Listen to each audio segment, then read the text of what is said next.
राष्ट्रपती पदाची जी निवडणूक झाली त्याची आता सगळी आकडेवारी समोर आलेली आहे आणि मी आमच्या प्रेक्षकांसाठी ती सगळी राज्यनिहाय जी आकडेवारी आहे त्याचा एक छोटा तक्ता तुमच्यासमोर ठेवतो. अपेक्षेप्रमाणे द्रौपदी मुर्मू यांना जे सगळे सांगत होते या क्षेत्रातले अभ्यासक 65% पर्यंत जवळपास मतं पडतील, थोडीशी कमी 64.03 64% इतकी मतं मिळाली आहेत. म्हणजे त्यांच्या मतांचं मूल्य 64% इतकं होतं. यशवंत सिन्हांना जी मतं पडतील साधारणतः 25 ते 30% एवढी अपेक्षा होती, पण ती वाढून साधारणतः ही मतं 35.97 म्हणजे 36% इतकी मतं मिळालेली आहेत. म्हणजे एक त्यातल्या त्यात थोडंसं बरं चिन्ह असं विरोधकांसाठी. अपेक्षेप्रमाणे जे गणित होते त्याच्यापेक्षा काही मतं जास्तीची यशवंत सिन्हांना पडलेली आहे आणि द्रौपदी मुर्मूंना एक साधारणतः 65% पर्यंत अपेक्षित होतं, 65 ते 70 मध्ये, पण त्यांना ती 64% पर्यंत मतं पडलेली आहेत. ह्या निवडणुकीच्या निमित्तानं जो समोर विचार येतो आहे तो विरोधकांच्या ऐक्याचा. उपराष्ट्रपती पदावरती जो गोंधळ झाला, आता निवडणूक चालू आहे आणि ममता बॅनर्जींनी आधीच झटका दिलेला आहे विरोधकांच्या ऐक्याला आणि त्यांनी सांगितलं की आम्ही याच्यात निवडणुकीवरती बहिष्कार टाकतो आहोत. त्याच्यावर आम्ही स्वतंत्र व्हिडिओ केलेला आहे. आता ह्या आकडेवारीमधून 8 राज्य अशी समोर येतात की ज्या ठिकाणी यशवंत सिन्हांना मुर्मूंपेक्षा जास्त मतं मिळालेली आहेत. म्हणजे एकूण 8 राज्यांमध्ये विरोधकांची जी काही म्हणून काय म्हणता येईल तुम्हाला की त्यांनी जे प्रचार केला होता किंवा त्यांनी काही धोरण ठेवलं होतं ते प्रत्यक्ष फलदायी झालेलं दिसतं आहे. बाकीच्या 22 राज्यांमध्ये हे दिसत नाही. एकूण समजा आता ह्याच्यामध्ये आपण बघूया, छत्तीसगड एक असं आहे. म्हणून मी पहिले फक्त नावं यशवंत सिन्हांना जास्त मतं कुठं भेटली ते वाचतो. काँग्रेसचं राज्य आहे अर्थातच. त्याच्यानंतर केरळ, म्हणजे झारखंडमध्ये तर त्यांनी सरळ सरळ मुर्मूंना पाठिंबा दिला होता, त्याच्यामुळे त्यांचाच हे झालेलं आहे. प्रत्यक्ष काँग्रेस आणि झारखंड मुक्ती मोर्चाचं सरकार असून सुद्धा छत्तीसगड एक पहिलं राज्य आहे ज्या ठिकाणी यशवंत सिन्हांना जास्त मतं मिळालेली आहेत. केरळ एक दुसरं राज्य आहे ज्या ठिकाणी जास्त मतं मिळाली. अक्षरशः केरळमधले सगळे एकच मत सोडलं तर बाकी सगळी मतं ही पूर्णपणे यशवंत सिन्हाकडे गेलेली आहे. पंजाब आहे, अपेक्षेप्रमाणेच आम आदमी पक्षाने यशवंत सिन्हांना मतदान केलेलं असल्यामुळे. त्याच्यानंतर राजस्थान आहे, राजस्थानमध्ये काँग्रेसचं सरकार आहे त्याच्यामुळे आपण समजू शकतो. त्याच्यानंतर तमिळनाडू आहे, तमिळनाडूमध्ये जो सत्ताधारी पक्ष आहे DMK काँग्रेस बरोबर आहे आणि ते यशवंत सिन्हांच्या बाजूने राहणार होते. तेलंगणा आहे, तेलंगणा राष्ट्र समितीने यशवंत सिन्हांना पाठिंबा जाहीर केला होता आणि त्याप्रमाणे त्यांना जास्त मतं मिळालेली आहेत. त्याच्यानंतर पश्चिम बंगाल आहे, अपेक्षेप्रमाणे ममता दीदींनी पाठिंबा जाहीर केला होता आणि त्या प्रत्यक्षात तशी मतंही मिळालेली आहेत. दिल्ली राज्यामध्ये सुद्धा आम आदमी पक्ष आहे, तिथे सत्तेवरती, त्यांनी त्यांना पाठिंबा दिलेला होता. अशी ही 8 राज्य आहेत, छत्तीसगड, त्याच्यानंतर केरळ, त्याच्यानंतर पंजाब, त्याच्यानंतर राजस्थान, तमिळनाडू, तेलंगणा, पश्चिम बंगाल आणि दिल्ली. ही 8 राज्य अशी आहेत की ज्या ठिकाणी यशवंत सिन्हांना जास्त मतं मिळाली, म्हणजे विरोधकांचं त्याच्यामध्ये तिथं काहीतरी चालू शकलं. आता दुसरा जो मुद्दा आहे की झारखंड, ज्या ठिकाणी भाजपचं सरकार नाही, काँग्रेसचं सरकार आहे खरं तर. महाराष्ट्र, ज्या ठिकाणी त्यांचं सरकार आता कोसळलेलं आहे. त्याच्यानंतर ओडिशा, ज्या ठिकाणी कधीच भाजपचं सरकार नव्हतं, बिजू जनता दलाचं सरकार आहे, म्हणजे भाजपेतर सरकारांची मी नावं आवर्जून घेतो. या ठिकाणी काहीतरी विशेष प्रयत्न करून आंध्र प्रदेश, ही 4 अशी राज्य आहेत की ज्या ठिकाणी प्रयत्न करून, ही भाजपची नसलेली राज्य आहेत, या ठिकाणी विरोधकांनी प्रयत्न करून जास्तीत जास्त मतं आपल्याकडे कशी खेचल्या जातील हे बघायला पाहिजे होतं. ते झालेलं दिसत नाहीये. बाकीच्या छोट्या राज्यांच्या बाबतीमध्ये मी काही फारसंही करत नाही. आता ह्या सगळ्या निवडणुकीच्या निमित्तानं जो मुद्दा समोर येतोय तो असा, पहिली गोष्ट म्हणजे जर विरोधकांनी सगळे मिळून एकी केली असती तर अजून काही मतामध्ये वाढ होऊन, म्हणजे ही 35% ऐवजी ही मतं 40% पुढे जाऊ शकली असती आणि द्रौपदी मुर्मूंची मतं अजून काही कमी होऊ शकली असती. म्हणजे विरोधक भाजपच्या समोर ठामपणे उभे राहत आहेत हे चित्र गेलं असतं. प्रत्यक्षामध्ये त्यांचा विजय होणार नाही ही गोष्ट स्पष्ट होती. अगदी संसदेमधलं जे चित्र आलेले समोर, राज्यसभा आणि लोकसभा 540 एकीकडे गेलेले आहेत आणि 208 एकीकडे गेलेले आहेत मध्ये. एकूण 780 खासदारांपैकीची गोष्ट आहे. 8 जागा रिकाम्या आहेत लोकसभा आणि राज्यसभा मिळून. आणि हा आकडा यासाठी महत्त्वाचा आहे की जो आम्ही यापूर्वी पण व्हिडिओमध्ये सांगितलं होतं, उपराष्ट्रपती पदाची जी निवडणूक होती आहे त्यासाठी काही देशभरात मतदान होत नाही, त्यासाठी फक्त राज्यसभा आणि लोकसभेचं मिळून मतदान होतं.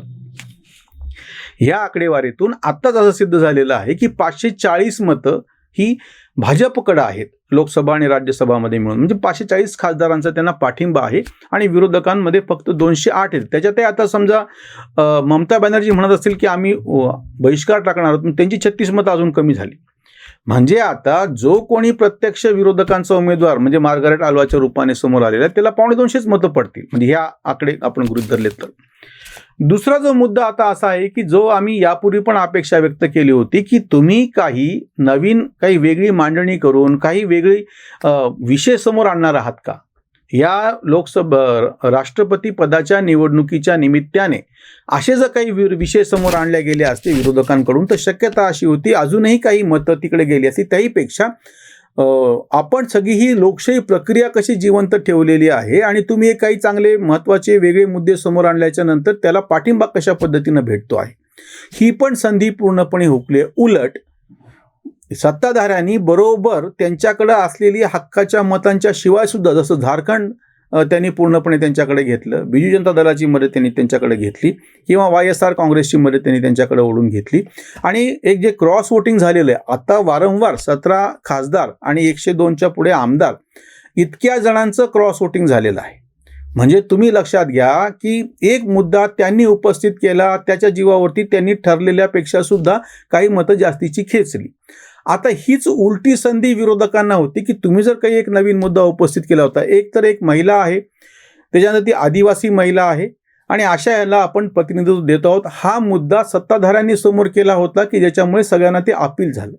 पण ह्याच्या नेमकं उलट जो मुद्दा विरोधकांनी समोर असा काही करायला पाहिजे होता यशवंत सिन्हांच्या निमित्ताने, आर्थिक बाबीवरती समजा यशवंत सिन्हांचा अभ्यास आहे तर असे काही आर्थिक विषय तुम्ही समोर आणू शकलात का की ज्याच्यामुळे तुम्हाला काही मतं सत्ताधाऱ्यांच्या गोटातले सुद्धा किंवा सत्ताधाऱ्यांच्या हिशोबातले गोटातले नसले तरी, म्हणजे बिजू जनता दल त्यांच्याकडे जाणार आहे त्याच्याऐवजी ते तुमच्याकडे आलं, तेलंगणा राष्ट्र समिती तुमच्याकडे आली किंवा YSR काँग्रेसची मतं तुमच्याकडे आली, असं काही घडलं का तर तसं घडलेलं नाही.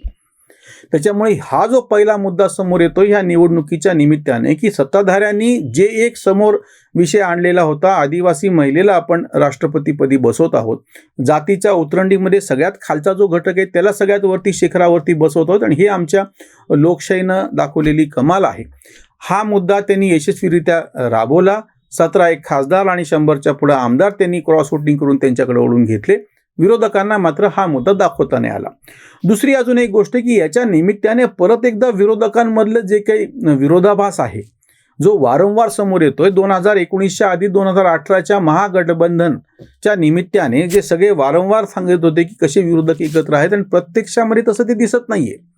बोलताना वेगळं पण प्रत्यक्षामध्ये मात्र विरोधक एकत्र येत नाहीयेत, हे परत परत सिद्ध होते. आणि आताही उपराष्ट्रपती पदाच्या निवडणुकीमध्ये हे आधीच सिद्ध झालेलं आहे की ममता बॅनर्जींनी बहिष्कार टाकलेला आहे. राष्ट्रपती पदाचे हे जे आकडे समोर आले त्याच्यामधूनही हे दिसतं आहे की विरोधक एकत्र ठिकाणी यायला तयार नाहीत. उपराष्ट्रपती पदाची जी निवडणूक होऊ घातलेली त्याच्यातून सुद्धा हे समोर आलेलं आहे. जो एखादा विषय समोर यायला पाहिजे होता, मुद्दा समोर यायला पाहिजे होता, तो पण समोर आणलेला नाहीये विरोधकांनी, जसं सत्ताधाऱ्यांनी आणला. म्हणजे विरोधकांनी तो पण आणलेला नाहीये, म्हणजे त्याही पातळीवरती त्यांना ते अपयश आलेले. म्हणजे हे काही फक्त निवडणूक हारले म्हणून नाहीये किंवा यशवंत सिन्हा आणि द्रौपदी मुर्मू एक व्यक्ती आणि दुसरी एक व्यक्ती अशातलाही पण हा मुद्दा नाहीये. विरोधकांना ही संधी होती दोन्ही पातळीवरची की तुमचं ऐक्य दाखवण्याची संधी होती, ते झालं नाही. तुम्ही एखादा मुद्दा समोर करायचा होता, ते झालं नाही. याच्या उलट सत्ताधाऱ्यांनी द्रौपदी मुर्मूंच्या निमित्ताने तळातल्या वर्गाला आपण सगळ्यात उच्चस्थानी बसवू शकतो हा मुद्दा समोर आणला आणि त्याला एक यश कसं मिळते ते आपल्याला दिसतं आहे. द्रौपदी मुर्मूंची जी निवड झाली ती ऐतिहासिक आणि वेगळी आहे आणि आपल्याला सगळ्यांना हे मान्य करावं लागेल की भारतीय लोकशाहींनी ज्या पद्धतीनं प्रगल्भता दाखवली आणि आपल्याच्या समोर एक उदाहरण आणलं त्याच्यातून आपल्याला हे लक्षात घ्यायला पाहिजे की अतिशय तळागाळातल्या वर्गाला सुद्धा आपण ह्या लोकशाहीच्या मार्गातून उच्च स्थानी बसू शकतो. त्या संदर्भातली ही उसंतवाणी. जात उतरंड होता जो तळाशी त्याला शिखराशी बसविले, बोटावर तिना असे फक्त शाई मंत्र लोकशाही बलवान, पुराणात झाली जिची विटंबना तिचीच स्थापना गाभाऱ्यात, आदिवासी तेजे गिरीकंदरात काळोखीही रात आयुष्यात, तुझ्या पावलाने माते ग द्रौपदी सुख सप्तपदी येवो जरा, अभावाचे सारे ज्यांचे जिणे मृत अभावाचे सारे ज्यांचे जिणे मृत, उत्सव अमृत हो त्यांचा. कांत लोकशाही मनात हासली, लेखही बसली उच्चपदी, लेखही बसली उच्चपदी.